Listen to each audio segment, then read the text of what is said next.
마태복음 79번째 시간입니다. 제목은 보화와 진주와 그물의 비유예요. 다 아시겠지만 제가 최근 몇 달 동안 몸이 좋지 않아서 고생을 많이 했습니다. 지금도 그렇게 좋은 편은 아닌데 가장 안 좋았을 때랑 비교를 하면 많이 나아진 편이에요. 사실 컨디션이 좋았던 적이 언제인지 기억이 나지 않을 만큼 매일매일이 힘들었습니다. 그냥 하루하루 버티는 수준이었어요. 지난 몇 달 동안 제 몸과의 전쟁을 치른 느낌입니다. 건강이 참 중요해요. 건강을 잃으니까 모든 계획이 무산이 됩니다. 아무 일도 할 수가 없고요. 아무 생각도 할 수가 없어요. 내일 뭘 좀 해야겠다 계획을 세웠는데 다음날 심한 두통이 오면 아무것도 하지 못하고 누워 있어야만 했습니다. 이제 와서 하는 말이지만 갑자기 인생의 암흑 속에 빠진 느낌이었어요. 그러면서 지난 몇 달 동안은 제 인생 중에 가장 많이 병원을 찾아다닌 시간이었던 것 같아요. 소개를 통해서 가보기도 했고요. 검색을 통해서 찾아가 보기도 했어요. 그냥 근처 병원도 가보기도 하고 일반 병원으로 가보기도 하고 한의원으로 가보기도 했습니다. 전문 병원을 찾기도 했죠. 몸을 고칠 수만 있다면 어디든지 갈 마음이 생기더라고요. 다행히 저에게 잘 맞는 전문 병원을 찾아서 조금 나아지기는 했는데 그 몇 달 동안 병원비로만 수백만 원을 쓴 것 같습니다. 그런데 더 많은 돈을 주어도 건강을 찾을 수만 있다면 얼마든지 더 써야겠다는 마음이 있어요. 지금도 그런 마음이 있습니다. 눈치가 있는 분들은 제가 뭘 말하려고 하는지 아실 거예요. 정말 중요한 것이 있으면 사람은 거기에 자기의 모든 것을 쏟아붓습니다. 여러분 모두 대학 입학이 중요하다고 생각하던 시기가 있었을 텐데 그때는 삶의 모든 것이 이것을 중심에 두고 있었죠. 지금 고시를 준비하는 사람들이 있는데 그분들은 더 잘 이해가 될 거예요. 삶의 중심이 그것을 준비하는 데 있을 수밖에 없기 때문이에요. 누군가를 좋아할 때는 또 어떻습니까? 거기에 여러분의 생각과 시간과 마음을 다 쏟아붓죠. 사람들은 정말 중요하다고 여기는 것에 모든 것을 쏟아 부어요. 모든 것을 쏟아 붓는다는 말을 어렵게 생각할 필요가 없습니다. 일상이 그것을 향한다는 뜻이에요. 고시생들이 있으니 그 예를 갖고 한 번 더 설명을 하자면 아침에 일어나자마자 의무적으로 고시 공부를 하겠죠. 하루 일정이 고시에 맞춰져서 움직입니다. 밥을 먹을 때도 고시 공부를 생각할 거예요. 잠깐 산책을 해도 고시 공부를 생각할 거예요. 잠이 들 때까지 삶의 리듬이 고시 공부를 중심으로 이루어질 수밖에 없어요. 그 시기에는 그것이 가장 중요하기 때문이에요. 꼭 고시만 그런 게 아닙니다. 올림픽 경기에 참여하는 선수들은 4년 내내 일상이 거기에 맞춰져요. 밥을 먹고 잠을 자고 생각을 하는 것. 그 모든 것이 올림픽 중심이에요. 자녀가 있는 사람들도 잘 이해가 될 겁니다. 일상이 거기에 맞춰지죠. 소비 패턴도 달라질 것이고 시간 배분도 달라질 것이고 잠자는 시간도 달라집니다. 정말 중요한 것, 내가 정말 중요하다고 생각하는 것은 그렇게 우리의 일상을 바꾸어냅니다. 변화시킨다는 거예요. 말로는 중요하다고 하면서 일상이 전혀 바뀌지 않는다면 사실 그 사람에게 그 일은 정말 중요한 것이 아니에요. 자녀가 정말 중요하다고 말하면서 자녀를 위해 자기 일상이 하나도 바뀌지 않는 사람이 있다면 사실 그 사람에게 자녀는 중요한 것이 아니에요. 실제로 그런 일들이 있잖아요. 자녀들이 배고파서 울고 있는데도 불구하고 계속해서 게임만 하던 냉정한 부모들을 우리는 뉴스를 통해서 봅니다. 정말 중요한 것, 내가 정말 중요하게 생각하는 것은 우리 일상을 바꿔요. 이것은 진리입니다. 건강을 위해서 시간과 돈을 마구 투자했던 저처럼 말이에요. 그러므로 오늘 본문에 나와 있는 비유는 사실 전혀 해석이 어렵지 않습니다. 두 가지 비유를 먼저 한번 읽어볼게요. 44절부터 46절 우리 한 목소리로 생각을 좀 하면서 읽어보죠. 자, 시작. 천국은 마치 밭에 감춘 보화와 같으니 사람이 이를 발견한 후 숨겨두고 기뻐하며 돌아와서 자기의 소유를 다 팔아 그 밭을 사느니라. 또 천국은 마치 좋은 진주를 구하는 산서와 같으니 극히 값진 진주 하나를 발견하며 가서 자기의 소유를 다 팔아 그 진주를 사느니라. 예수님은 계속해서 천국은 마치 이와 같다라는 어법을 통하여 천국에 대해서 설명을 하세요. 천국은 우리가 아직 경험하지 않았기 때문에 이 땅에서 우리가 경험한 것들을 갖고 천국을 말씀해 주시는 것이죠. 설명을 해 주시는 거예요. 여기서 우리는 예수님의 친절을 만날 수가 있습니다. 우리 수준에 맞춰서 천국을 설명해 주시기 때문이죠. 그런데 이토록 친절하게 우리 수준에 맞추어 설명을 해 주심에도 불구하고 깨닫지 못하는 자들이 있다는 것이 슬픈 일이에요. 위선자들은 깨닫지 못합니다. 무리들도 깨닫지 못해요. 오직 신자만 깨닫습니다. 제자들만 이 말씀의 교훈을 받아들인다는 거예요. 자, 그러니 여러분들도 한번 이 비유를 통해 여러분의 믿음을 시험해 보세요. 여러분들은 정말 이 비유를 깨닫습니까? 정말 이 비유가 주는 교훈을 받아들이고 있습니까? 이 질문을 들고 다시 한번 오늘 설교를 잘 들어보시기 바랍니다.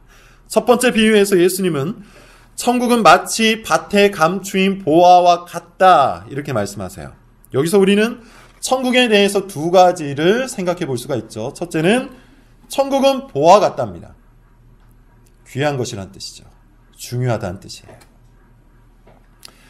1,000원보다 10,000원이 귀합니다. 10,000원보다 100,000원이 귀합니다. 구리보다 은이 귀하고 은보다 금이 귀해요. 그래서 1,000원을 가질래 100,000원을 가질래 하면 사람들은 다 100,000원을 갖겠다고 하죠. 구리를 가질래 금을 가질래 하면 사람들은 다 금을 갖겠다고 해요. 이게 상식이고 이게 진리입니다. 마치 그런 것처럼 천국은 이 땅보다 귀한 거예요. 하나님 나라는 세상 나라보다 귀한 거예요. 중요한 거예요. 그런데 오늘 비유에서 아주 중요한 교훈이 하나 있죠. 천국은 보화인데 어떠한 보화와 같답니까? 감추어진 보화와 같대요. 참 귀한 건데 아무나 그것을 발견할 수 없다는 뜻이죠. 숨겨져 있고 감추어져 있어서 그것을 발견한 사람만 그 가치를 알고 거기에 자신의 모든 것을 걸 수 있다는 거예요. 따라서 모든 사람이 천국을 귀하게 여길 수 있는 것은 아닙니다. 어떤 사람들은 100,000원보다 1,000원을 더 귀하게 여겨요. 어리석은 사람들이에요. 어떤 사람들은 금보다 구리를 더 귀하게 여겨요. 어리석은 사람들이에요. 소경이에요. 눈이 가려진 사람들은 그와 같아요. 천국을 발견한 사람만 천국을 중요하게 여기고 그것을 위해 모든 것을 쏟아 부을 수가 있는 겁니다. 그런데 어떻게 발견할 수가 있죠? 오직 믿음으로만 발견할 수 있는 거예요. 믿음은 보이지 않는 것을 볼 수 있는 힘이기 때문입니다. 그렇다면 어떻게 믿음을 소유할 수 있습니까? 예수 그리스도를 믿는 믿음, 그것을 성령께서 주실 때 믿음을 소유할 수 있어요. 그러므로 천국은 참으로 거듭난 사람, 참으로 믿음을 가진 사람, 진정으로 중생한 사람만 발견할 수 있는 보화입니다. 다시 말해서 참된 성도만이 천국을 위해 자신의 모든 것을 쏟아 부을 수 있다는 것이죠. 44절을 다시 보세요. 감추인 이 보화를 발견한 사람은 어떻게 합니까? 기뻐합니다. 당연하죠. 우리는 지나가다가 1,000원짜리만 발견을 해도 하루 종일 기분이 좋잖아요. 아무도 발견하지 못했던 보화를 찾은 이 사람은 당연히 기쁘고 기뻤어요. 기쁘고 기뻤다는 것은 그것을 귀한 줄 알았다는 뜻이죠. 중요한 것을 알았다는 거예요. 그래서 뭘 합니까? 자기의 모든 소유를 팔아서 그 밭을 사버려요. 보화가 숨겨져 있는 그 밭을 아예 다 사버려요. 이것은 당시 문화를 조금 알아야 이해할 수 있는데요. 당시에는 은행이 없었죠. 그래서 사람들이 자신의 재물을 땅에 파묻어서 보관을 하는 경우가 많았어요. 전쟁이 나거나 도둑이 쳐들어왔을 때를 대비하는 거예요. 따라서 기본적으로는 그 재물이 숨겨져 있는 땅의 주인이 이것을 다 가질 수가 있었습니다. 그 재물을 숨긴 사람의 자손이라고 해도 땅의 주인이 아니면 이것을 가질 수가 없었어요. 그래서 그 보화를 발견한 사람이 자기 소유를 다 팔아 그 땅을 사는 거예요. 여러분, 참 많이 강조했는데요. 기독교 신앙이 뭡니까? 기독교 신앙이라는 것은 내 인생에 무엇인가를 하나 더하는 수준이 아니에요. 기독교 신앙은 커피에 맛을 더하기 위해 설탕 하나를 더하는 수준이 아니에요. 그것은 기독교 신앙이 아니에요. 기독교 신앙은 우리의 삶 전부를 새롭게 하는 힘입니다. 능력입니다. 이유입니다. 목적입니다. 우리가 기독교 신앙을 소유하는 것이 아니라 기독교 신앙이 우리를 소유하는 거예요. 기독교 신앙이 우리의 생각을 사로잡는 것이고 우리의 감정을 사로잡는 것이고 우리의 일상을 사로잡는 거예요. 기독교 신앙이 우리를 기쁘게도 하고 슬프게도 합니다. 기독교 신앙이 우리를 이리 가게도 하고 저리 가게도 합니다. 기독교 신앙이 우리 전부를 사로잡습니다. 그런 의미에서 기독교 신앙은 결코 밋밋할 수가 없어요. 일주일에 하루만 살게 하지 않는다는 겁니다. 주일에만 성경을 펼치도록 만들지 않는다는 겁니다. 힘든 일이 있을 때에만 기도하게 하지도 않아요. 참된 성도는 모든 날을 신앙적으로 살아요. 참된 성도는 모든 날에 성경을 사랑해요. 참된 성도는 모든 날에 하나님의 자비를 간구합니다. 그렇게 보화를 발견한 사람은 자기의 모든 날을 팔아서 하나님의 나라를 삽니다. 물론 노력으로 구원을 받을 수 있다 그런 뜻이 아니에요. 예수님은 여기서 천국의 가치를 말씀하시는 거예요. 천국에 속한 사람이 살아가는 그 방식에 대해서 말씀하고 계신 겁니다. 계속해서 살펴보고 있는 것처럼 우리는 이 비유가 어떠한 시대 배경, 어떠한 문맥 속에서 나왔는지를 계속 생각을 해봐야 됩니다. 바리새인과의 논쟁에서 나왔다고 했죠. 그 가운데는 무리들이 끼어 있었고 또 한편에는 제자들이 있었다고 했어요. 바리새인들은 위선자입니다. 겉으로만 그럴듯하게 꾸미는 사람들이에요. 다시 말해서 보이는 날에만 경건한 척하는 사람들이에요.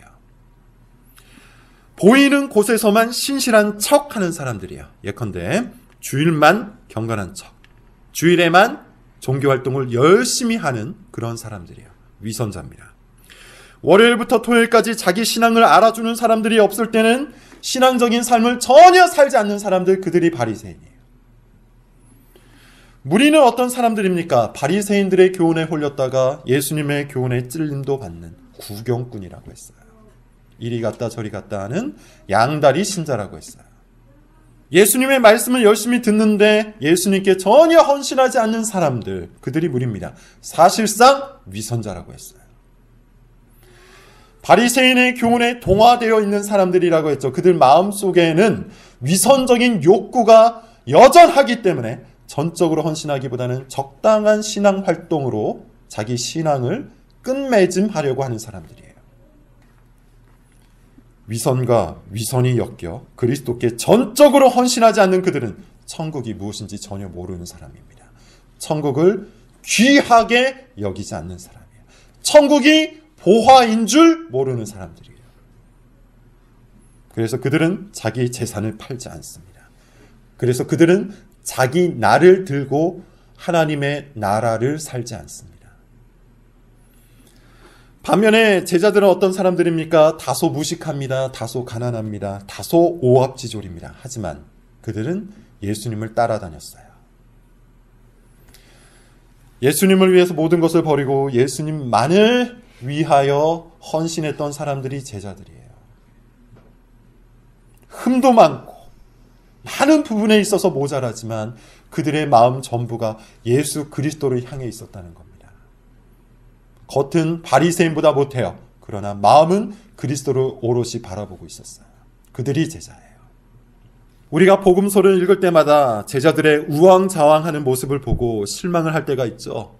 그래서 이런 생각을 합니다. 야, 이 사람들은 예수님의 기적도 보았고 예수님의 말씀도 직접 들어놓고 왜 이러나.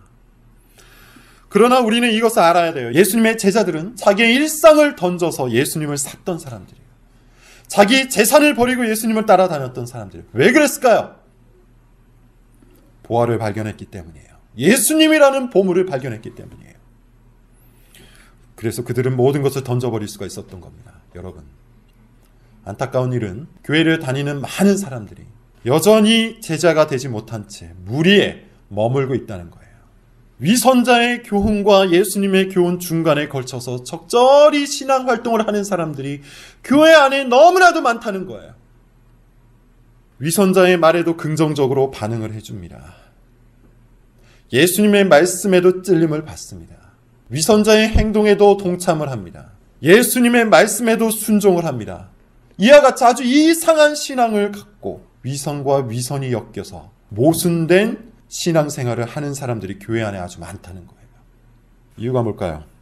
그들은 예수 그리스도를 참된 보화로 발견하지 못했기 때문이에요. 여전히 더 좋은 것이 이 땅에 있을지도 모른다는 불안감 때문이에요. 그래서 자기 삶 전부를 들고 예수님께 헌신하지 못합니다. 제자가 되지 못한 채 무리에 머물러 있습니다. 앞서 말한 것처럼 분별하지 못하는 거예요. 무엇이 보석인지 무엇이 돌멩인지를 분별하지 못하는 거예요. 위선자의 말도 보석 같고 예수님의 말씀도 보석 같은 겁니다. 그래서 이것도 듣고 저것도 들으면서 여기에도 반응하고 저기에도 반응하는 거예요. 결국에는 위선자의 말에 휩쓸려 그 교훈에서 편안함을 느낍니다. 적당하게, 적당한 자리에 머물러 버린다는 겁니다. 그러나 그와 같은 사람에게는 천국이 합당하지 않아요. 천국은 가장 귀한 곳이기 때문에 사람들이 가장 귀한 것을 쏟아 부을 때에만 갈 수 있는 곳이에요. 시간이 들어가야 합니다. 감정이 들어가야 합니다. 돈이 들어가야 합니다. 마음이 들어가야 합니다. 우리의 일상이 들어가야 합니다. 사실상 우리는 천국이 무엇인지 전혀 모른 채 여기에도 휩쓸리고 저기에도 휩쓸리는 신앙생활을 할 때가 얼마나 많은지 몰라요. 그것은 성경이 말하고 있는 천국신앙이 아니에요. 두 번째 비유도 마찬가지입니다. 이번에는 진주 장사가 나옵니다. 여기저기를 돌아다니다가 값진 진주를 발견해요. 그리고는 그 진주를 얻기 위해 자기 소유를 다 팔았다고 하죠. 진주 장사는 어떤 사람이에요? 진주의 가치를 아는 사람이죠. 아무나 그 진주가 귀한 줄 아는 게 아니에요. 진주 장사기 때문에 그 진주가 귀한 줄 알아요. 그래서 모든 소유를 팔아 그 진주를 사는 것이 이득이라고 생각한 거예요. 마치 그와 같습니다. 제자는 믿음의 가치, 천국의 가치를 아는 사람이 제자예요. 제자는 그리스도의 가치를 아는 사람입니다. 그렇게 자기 일상을 거기에 던지는 것이죠. 이것은 주식을 투자하는 사람이나 부동산에 투자하는 사람, 그런 사람과 비유해도 됩니다. 주식을 투자하는 사람 중에 성공하는 사람들은 어떤 사람들이죠? 그 주식의 가치를 아는 사람들이 투자를 하죠. 망하는 사람들은 주식의 가치를 모른 채 이리 갔다가 저리 갔다가 하다가 망해버리는 거예요. 성공하는 사람들은 그 가치를 제대로 알고 투자해서 이득을 얻는 것이죠. 그럴 일은 없겠지만 만약에 여러분들이 1970년대로 타임머신을 타고 돌아갈 수 있다면 어떤 땅을 사겠습니까? 남해안의 해변가를 사겠습니까? 아니면 강남 한복판에 있는 땅을 사겠습니까? 우리는 알고 있죠. 강남 땅을 사야 합니다. 왜 그렇습니까? 이 땅이 나중에 엄청나게 비싸질 것을 알고 있기 때문이에요. 마치 그와 같은 거예요. 믿음이 있는 사람은 하나님 나라와 세상 나라를 비교해요. 그리고 하나님 나라가 세상 나라보다 훨씬 더 가치 있다는 것을 알아요. 그리고 그것을 아는 사람은 이 세상에 투자하지 않고 하나님 나라에 투자하는 거예요.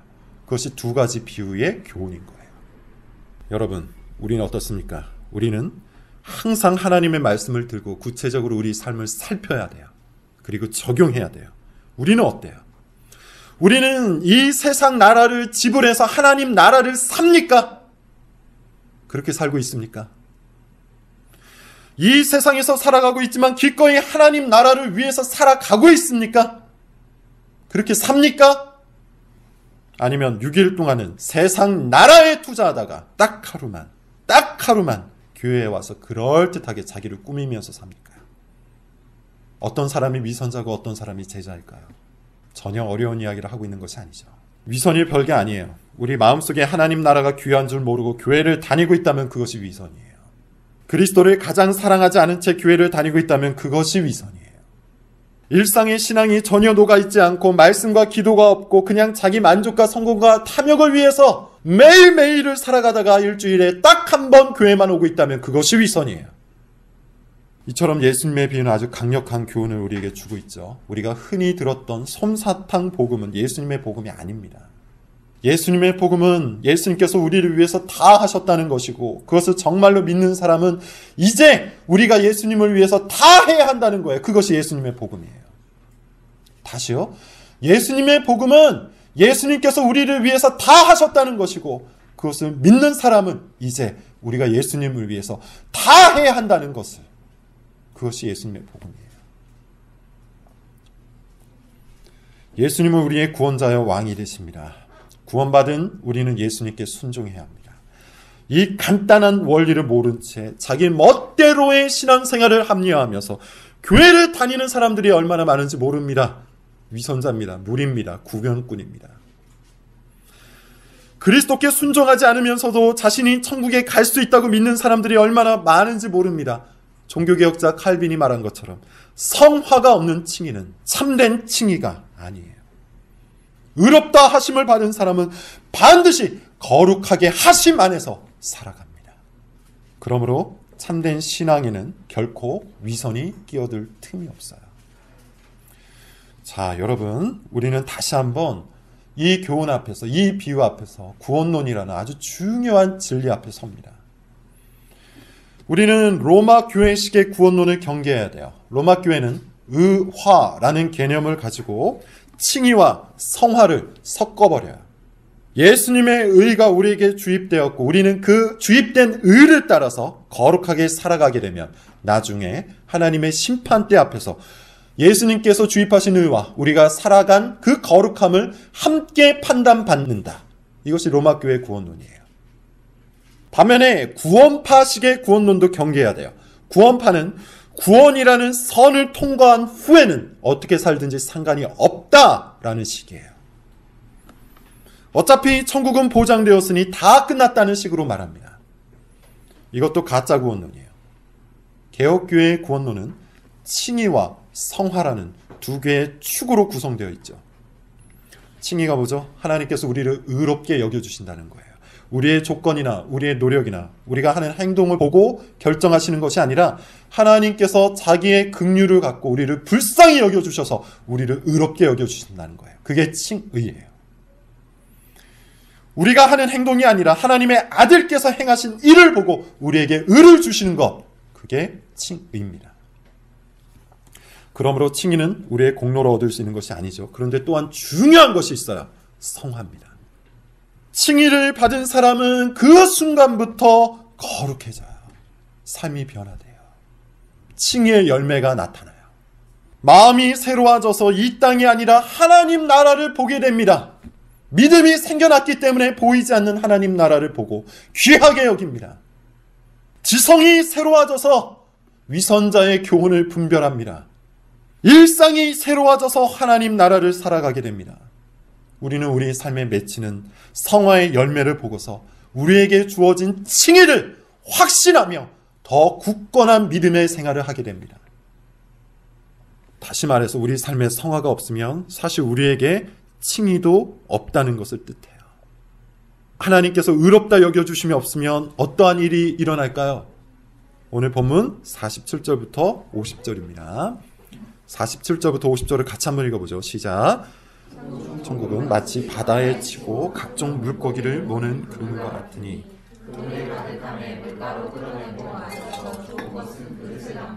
못된 것은 내버리니라. 세상 끝때도 이러하리라. 천사들이 와서 의인 중에서 악인을 갈라내어 거기서 울며. 천국은 그물과 같다고 합니다. 바다에 그물을 치고 있으면 이런 물고기 저런 물고기가 다 걸리죠. 거기에는 좋은 물고기도 있을 테고 먹을 수 없는 물고기도 있을 거예요. 먹을 수 없는 물고기는 어떻게 할까요? 다시 내버립니다. 마치 그와 같다는 것인데 세상 끝에는 의인과 악인이 한꺼번에 하나님 앞에 섭니다. 그리고 하나님께서는 그 심판대 앞에서 의인과 악인을 걸러내요. 그리고 악인은 지옥에 던져서 영원 형벌을 받게 되는 거예요. 그것이 천국 복음이에요. 그러므로 여러분, 교회에 와 있다고 해서 모든 사람들이 다 의인은 아닙니다. 이것이 예수님께서 베푸시고 있는 비유의 교훈이에요. 그 중에는 못된 물고기도 있어요. 이 못된 물고기는 누굽니까? 문맥상 보면 위선자들이에요. 무리들이에요.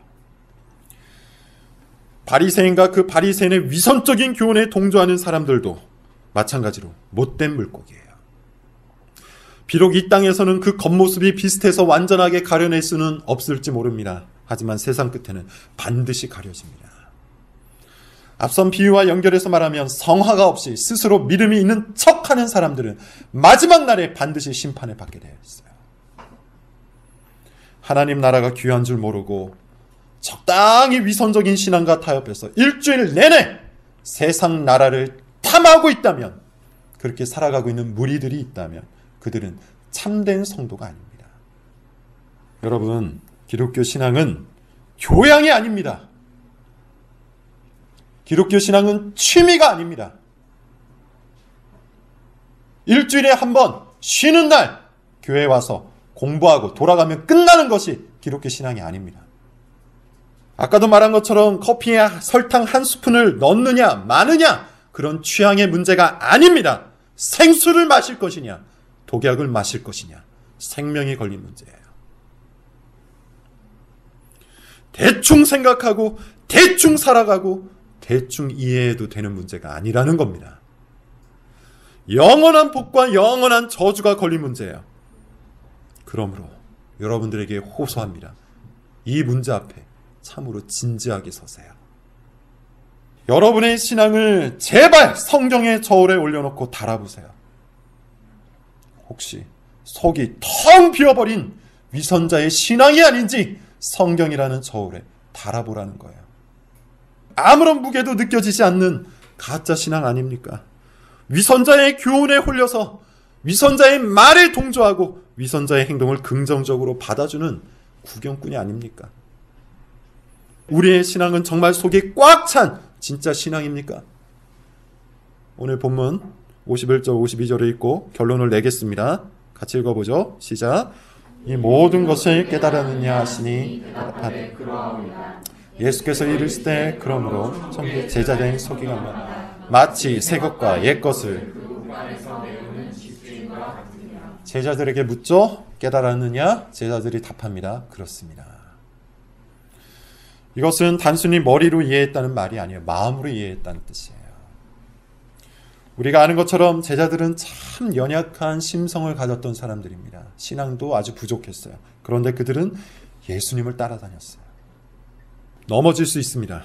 쓰러질 수 있습니다. 심지어 제자들처럼 큰 실패를 할 수도 있습니다. 그러나 참된 성도는 예수님을 가장 귀하게 여깁니다. 그것이 일상에 드러나요. 52절을 보면 예수님께서 천국의 서기관 이야기를 하시는데 이건 뭘 말하는 걸까요? 말씀에 대한 자세를 뜻해요. 서기관은 어떤 사람들이죠? 말씀을 기록하고 그 말씀을 가르치는 사람이에요. 천국의 서기관, 곧 제자여 참된 성도들은 하나님의 말씀을 이와 같이 귀히 여기는 사람들이에요. 그것이 그가 참된 믿음을 가지고 있다는 증거와 열매입니다. 여러분은 어떻습니까? 여러분은 하나님의 나라에 대해서 어떻게 생각을 합니까? 여러분에게 하나님 나라, 천국은 보합니까? 진주입니까? 여러분은 어떻습니까? 예수 그리스도의 말씀에 대해서 여러분들은 어떻게 생각합니까? 그 말씀을 참으로 보석처럼 여기고 있습니까? 이 질문에 여러분의 영원한 생명의 문제가 걸려 있는 거예요. 기도하겠습니다.